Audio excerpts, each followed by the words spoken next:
ونصلی علی رسولہ الکریم اما بعد فاعوذ باللہ من الشیطان الرجیم بسم اللہ الرحمن الرحیم رب اشرح لی صدری ویسر لی امری واحلل عقدۃ من لسانی یفقہوا قولی۔ سورہ بقرہ آیت نمبر 148 ہے۔ وَلِكُلٍّ وِجْهَةٌ هُوَ مُوَلِّيهَا فَاسْتَبِقُوا الْخَيْرَاتِ أَيْنَمَا تَكُونُوا يَأْتِ بِكُمُ اللَّهُ جَمِيعًا إِنَّ اللَّهَ عَلَى كُلِّ شَيْءٍ قَدِيرٌ۔ اور ہر ایک کے لیے ایک سمت ہے جس کی طرف وہ منہ پھیرنے والا ہے، سو نیکیوں میں ایک دوسرے سے آگے بڑھو، تم جہاں کہیں بھی ہوگے اللہ تعالیٰ تمہیں اکٹھا کر کے لے آئے گا، یقیناً اللہ تعالیٰ ہر چیز پر پوری طرح قدرت رکھنے والا ہے۔ یہاں پہ وَلِكُلٍّ وِجْهَةٌ هُوَ مُوَلِّيهَا کی جو بات ہے کہ اس سے مراد کہ ہر قوم کا ایک قبلہ ہے جس کی طرف وہ منہ کر کے عبادت کرتے ہیں، ہر کوئی۔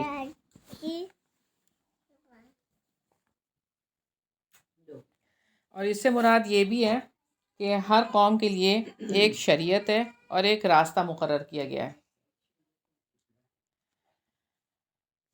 تو یہاں پر جیسے کہ اللہ تعالیٰ نے فرمایا ہے لِكُلٍّ جَعَلْنَا مِنْكُمْ شِرْعَةً وَمِنْهَاجًا، تم میں سے ہر ایک کے لیے ہم نے ایک راستہ اور ایک طریقہ مقرر کر دیا۔ تو اللہ تعالیٰ نے اپنے معزز رسولوں کو مبعوث فرما کر مختلف شریعتیں عطا کیں تاکہ لوگ ان کی پابندی کریں، ہر ایک کے لیے ایک طریقہ مقرر کر دیا۔ فَاسْتَبِقُوا الْخَيْرَاتِ، سو نیکیوں میں ایک دوسرے سے آگے بڑھو۔ اصل جو کرنے والا کام ہے نا وہ یہ نہیں ہے کہ یہ قبلے کی طرف اور وہ قبلے، بلکہ اصل کام یہ ہے نیکیوں میں آگے بڑھو۔ اصل تو کام یہ کرو نا کہ نیکیوں میں ایک دوسرے سے آگے بڑھو، بھلائیوں کے حصول کے لیے، اس کو قبول کرنے کے لیے، ان چیزوں کے لیے ایک دوسرے سے دوڑ لگاؤ۔ ہمارے یہاں کس کی دوڑ لگتی ہے؟ دنیا کی دوڑ لگاتے ہیں، لیکن اللہ تعالیٰ نے تو فرمایا فَاسْتَبِقُوا الْخَيْرَاتِ کہ بھلائیوں میں دوڑ لگانی ہے نا، نیکیوں میں دوڑ لگانی ہے۔ جیسے کہ آپ دیکھیں نا کہ حضرت عمر رضی اللہ عنہ نے مال، جب کچھ مال تھا ان کے پاس آ گیا تو انہوں نے کہا آج تو میں ابو بکر سے بازی لے جاؤں گا، غزوہ تبوک کے موقع پر، اور آدھا مال لے کے چلے گئے کہ اس سے زیادہ اور کیا لے کر آئیں گے۔ اور جب وہاں پہ گئے ہیں تو حضرت ابو بکر تو سارا ہی لے آئے تھے، سارا ہی لے آئے تھے، یعنی کہ جب آپ صلی اللہ علیہ وسلم نے پوچھا کہ کیا چھوڑ کر آئے ہو، تو حضرت ابو بکر رضی اللہ عنہ نے کیا جواب دیا تھا؟ ہمارے لیے اللہ تعالیٰ اور اس کا رسول ہی کافی ہے، بس۔ تو حضرت ابو بکر یہی تو کہتے ہیں رضی اللہ عنہ کہ ابو بکر رضی اللہ عنہ ہم سے ہمیشہ بازی لے جاتے تھے، ہمیشہ، اور آج بھی بازی لے گئے۔ تو یہ دوڑیں لگتی تھی۔ دوڑیں تو یہ ہیں کہ اللہ کی راہ میں کون زیادہ نیکی کے کام کرتا ہے، کون زیادہ نیکی کماتا ہے۔ تو نماز کی ادائیگی کے لیے ہر ایک کو کسی سمت کا رخ کرنا ہوگا، مگر اصل چیز سمت نہیں ہے، بلکہ اصل چیز نیکی ہے، بھلائی ہے، جس کے لیے نماز پڑھی جاتی ہے۔ آپ بس سمت کے چکر میں رہیں کہ وہ قبلے کی طرف یہ نہ کرو، قبلے کی طرف وہ نہ کرو، اور بس اسی جھگڑے میں رہیں، لیکن وہ جو اصل چیز ہے اس سے لینی ہے کہ نیکی اللہ تعالیٰ اس کو قبول کریں، اور اس کے لیے اپنے آپ کو دل سے تیار کرنا کہ میں کس کے لیے نماز پڑھنے جا رہی ہوں، کیوں جا رہی ہوں، مجھے اس سے کیا ملے گا، اور اللہ تعالیٰ کو میں نے راضی کرنا ہے، یہ باتیں بھول جائیں۔ تو ہاں، ظاہریت نہیں، قبلے کا جھگڑا نہیں، بلکہ آپ اپنی نیکیوں کی طرف دیکھیں کہ آپ کیا نیکیاں کر رہے ہیں، بھلائیوں میں سبقت لے جانے کا راستہ تلاش کریں، یہ نہیں کہ آپ جو ہے وہ ان چیزوں میں رہ جائیں، اور اللہ تعالیٰ کو راضی کرنے کی کوشش کریں، اور آپ صلی اللہ علیہ وسلم کے طریقے کے مطابق اس پر عمل کرنے کی کوشش کریں۔ اینما تکونوا یأتی بکم اللہ جمیعا، تم جہاں کہیں بھی ہوگے اللہ تعالیٰ تمہیں اکٹھا کر کے لے آئے گا۔ تو اس سے مراد یہ ہے کہ تم جہاں کہیں بھی ہو، قیامت کے دن تو تم سب کو جواب دینا ہی پڑے گا، کچھ بھی کر لو دنیا میں۔ اس یقین سے انسان کی ضمیر میں ہلچل مچ جاتی ہے کہ انسان اپنے پوشیدہ معاملے کے بارے میں حساس ہو جاتا ہے۔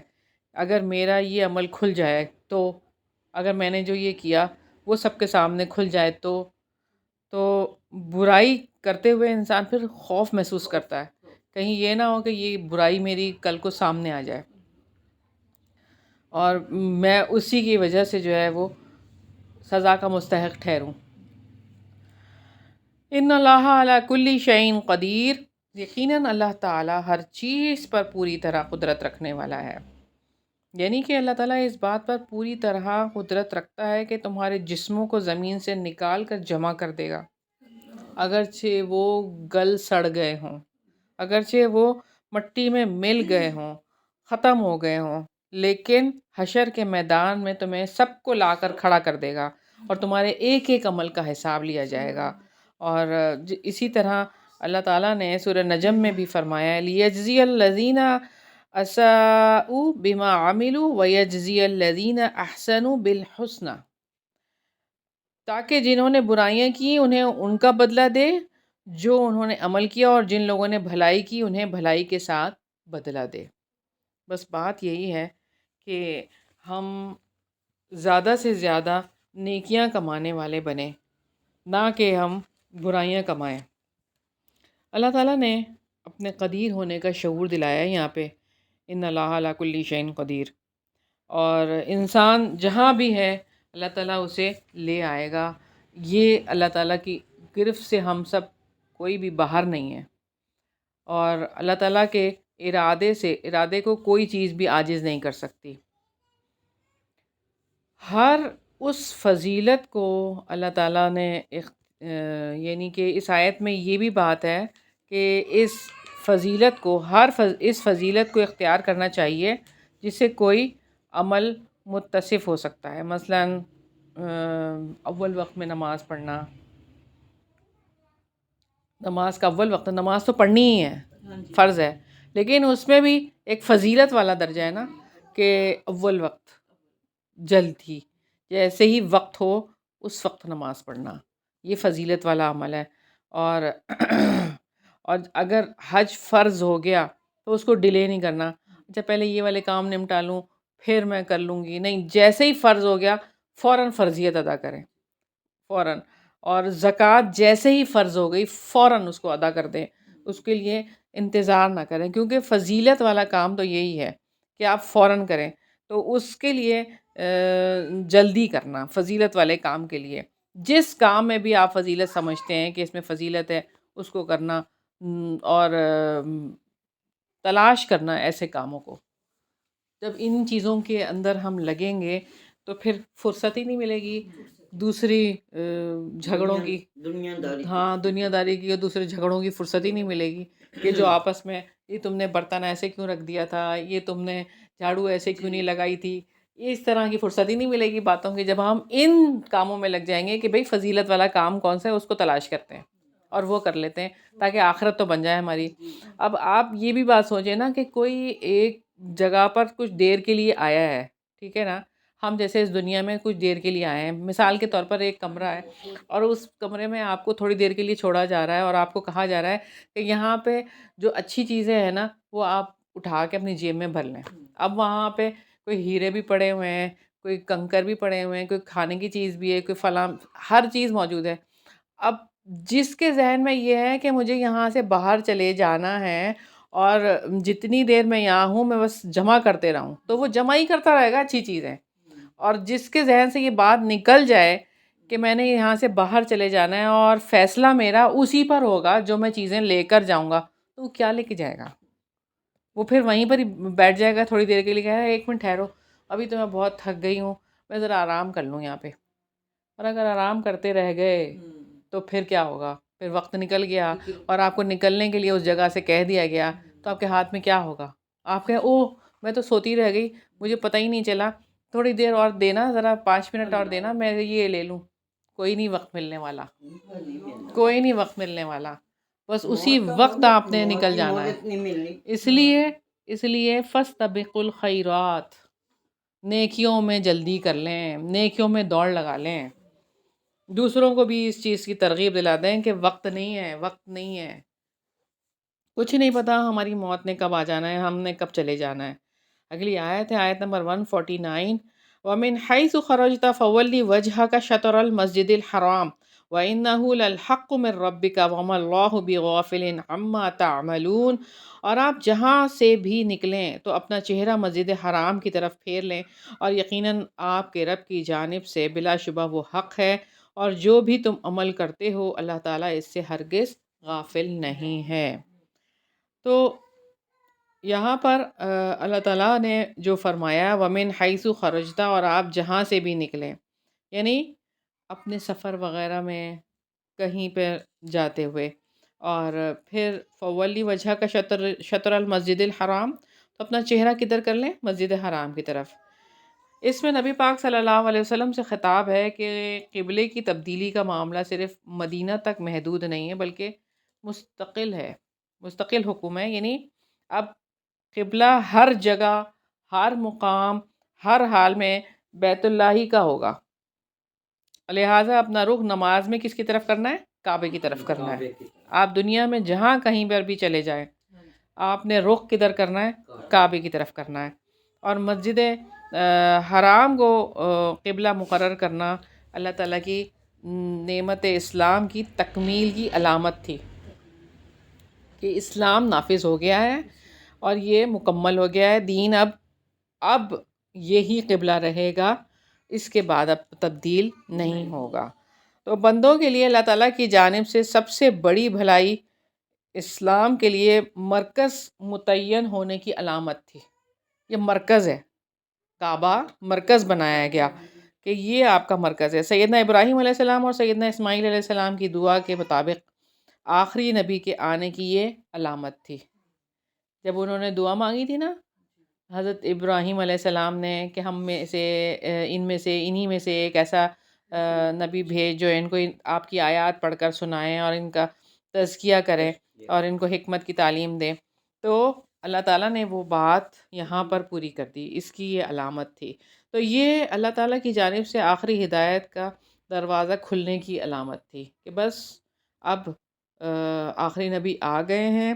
اب جو ان کی پیروی کر لیں گے وہ کامیاب ہو جائیں گے، اور جلد ہی یہ دنیا ختم ہو جائے گی. یہ اللہ تعالیٰ کی جانب سے اپنی ہدایت کو پائے تکمیل تک پہنچانے کی علامت تھی.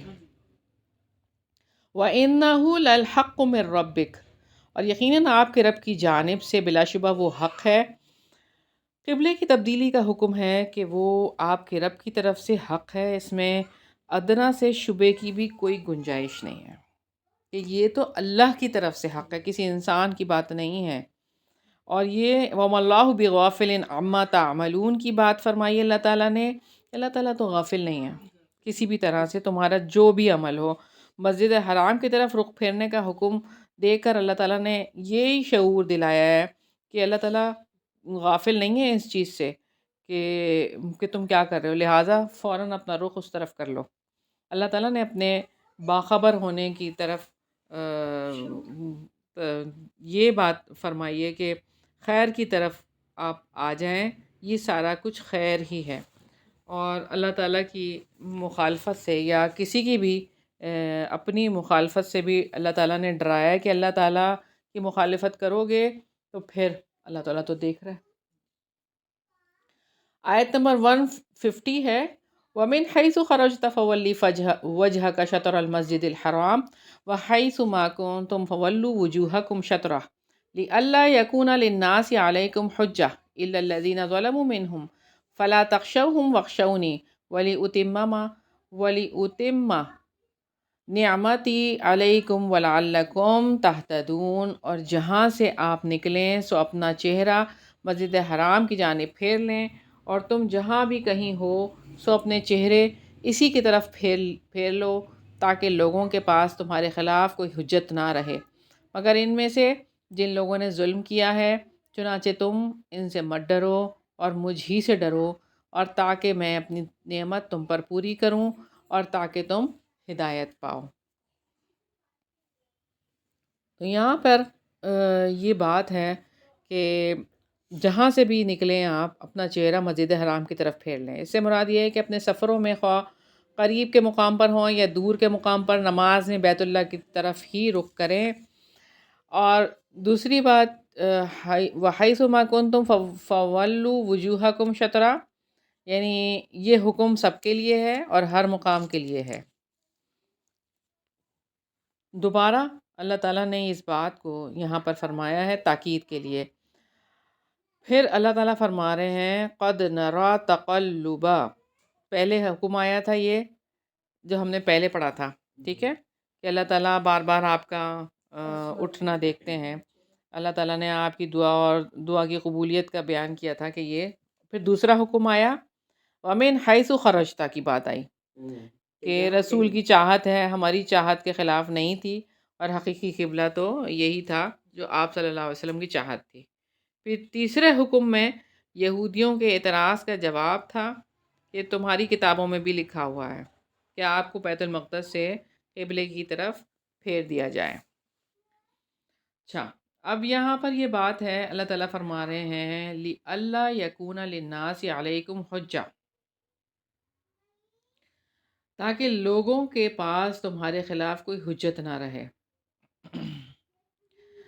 یعنی یہاں لوگوں سے مراد اہل کتاب ہیں کہ وہ یہ نہ کہیں کہ ہماری کتابوں میں تو اس امت کا قبلہ بیت اللہ ہے اور یہ نماز بیت المقدس کی طرف رخ کر کے پڑھتے ہیں۔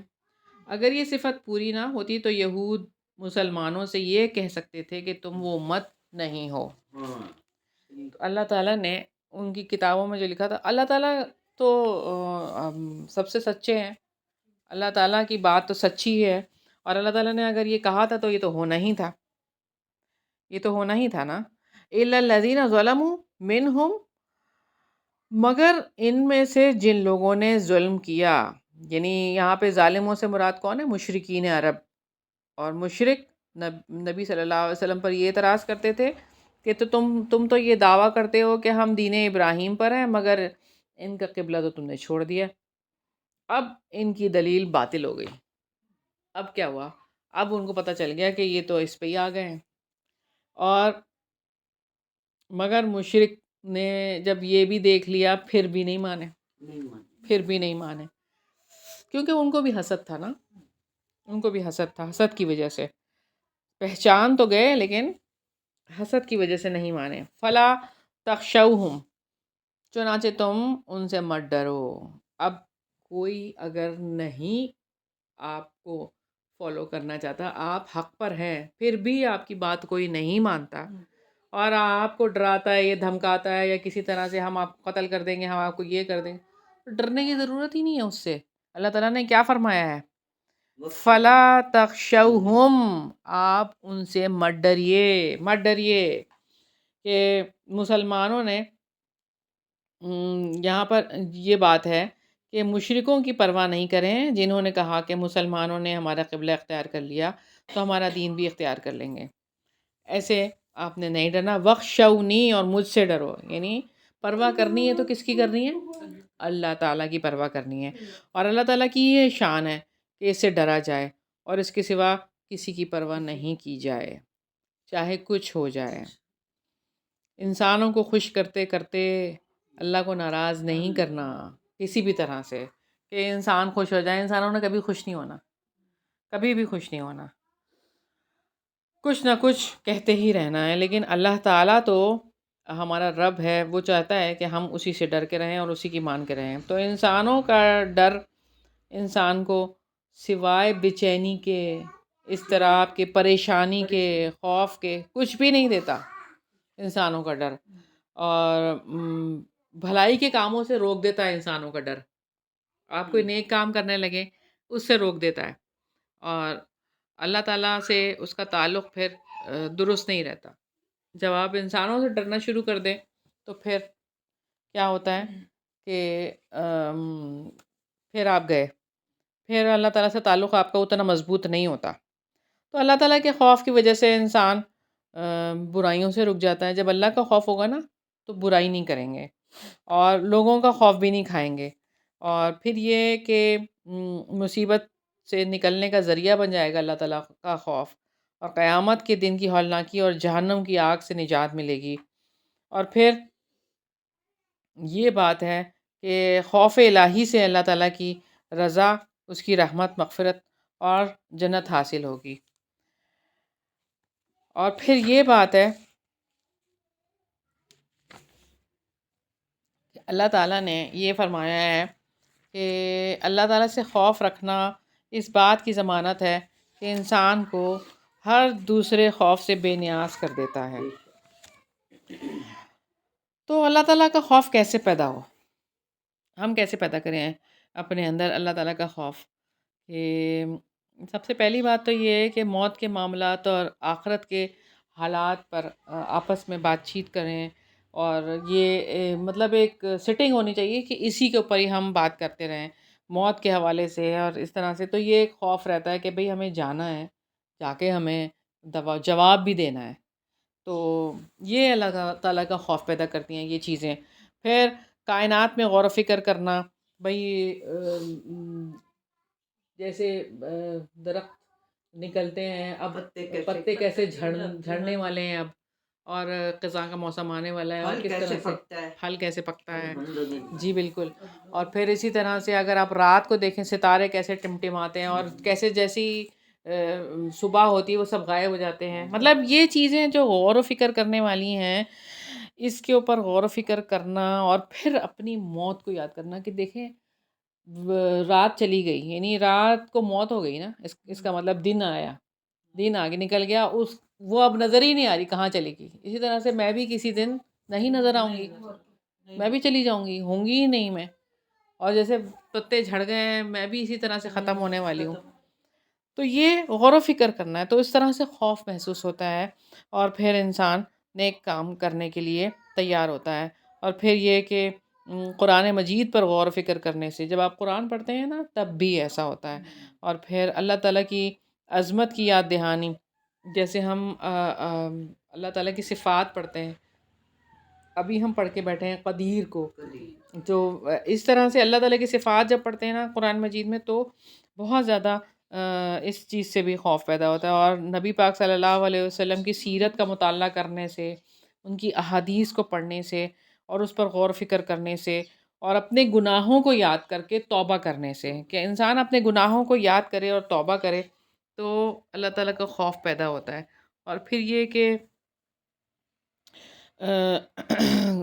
برے انجام کے اندیشے میں کہ کہیں ایسا نہ ہو جائے، میرے ساتھ ایسا نہ ہو جائے کہ اس طرح مجھے مل جائے، اللہ تعالیٰ کا کوئی عذاب نہ آ جائے.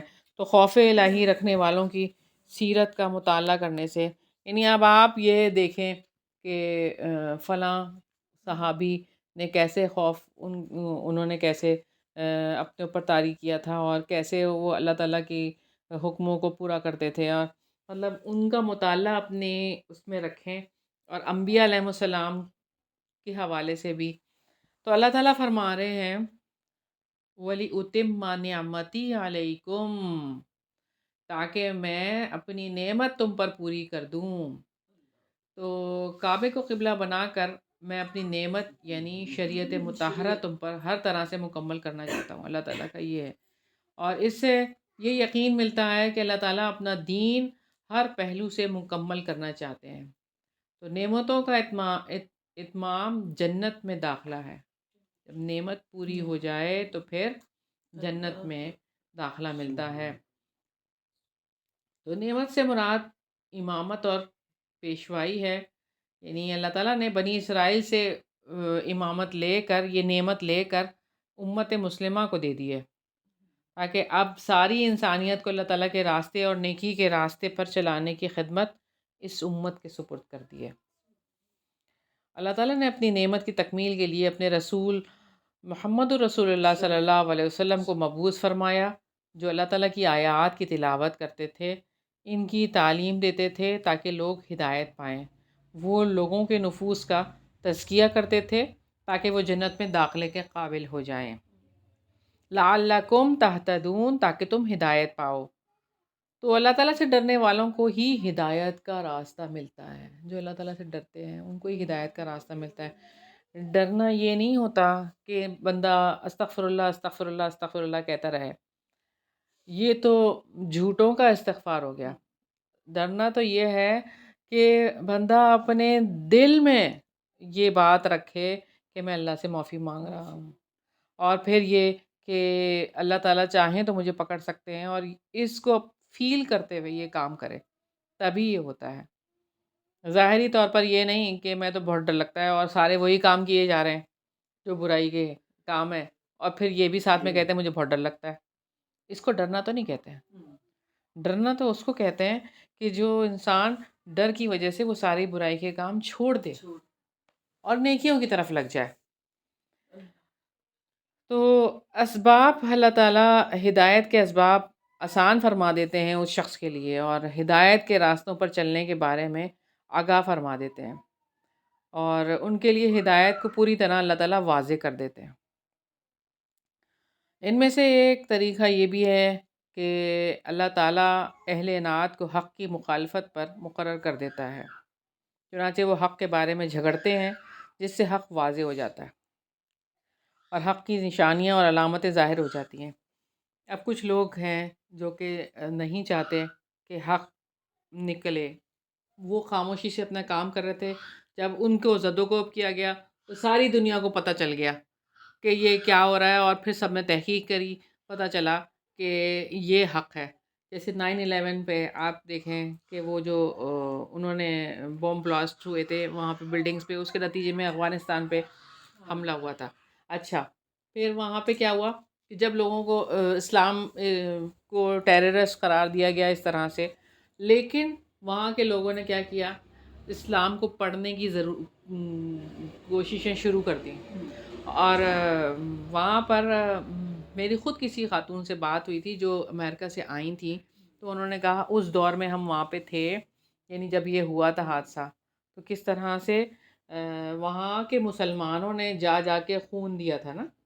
جو لوگ زخمی ہو گئے تھے یا مر رہے تھے تو زیادہ تر مسلمان ہی تھے وہاں پہ رہنے والے، جو جا کے ہاسپٹلز میں خون دے رہے تھے اپنا، اور اس طرح سے ہیلپ کر رہے تھے. تو وہاں کے لوگوں کو تجسس ہو گیا کہ اسلام ہے کیا اور یہ مسلم کمیونٹی ہے کیا.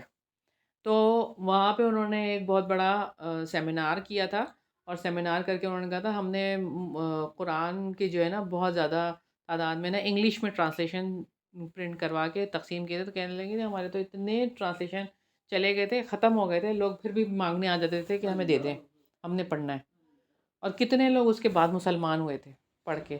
تو بس بات یہ ہے کہ آپ کسی جگہ پہ روکنا چاہو حق کو، اللہ تعالیٰ کیسے پھیلا دیتے ہیں، اللہ تعالیٰ کیسے نکالتے ہیں پھر.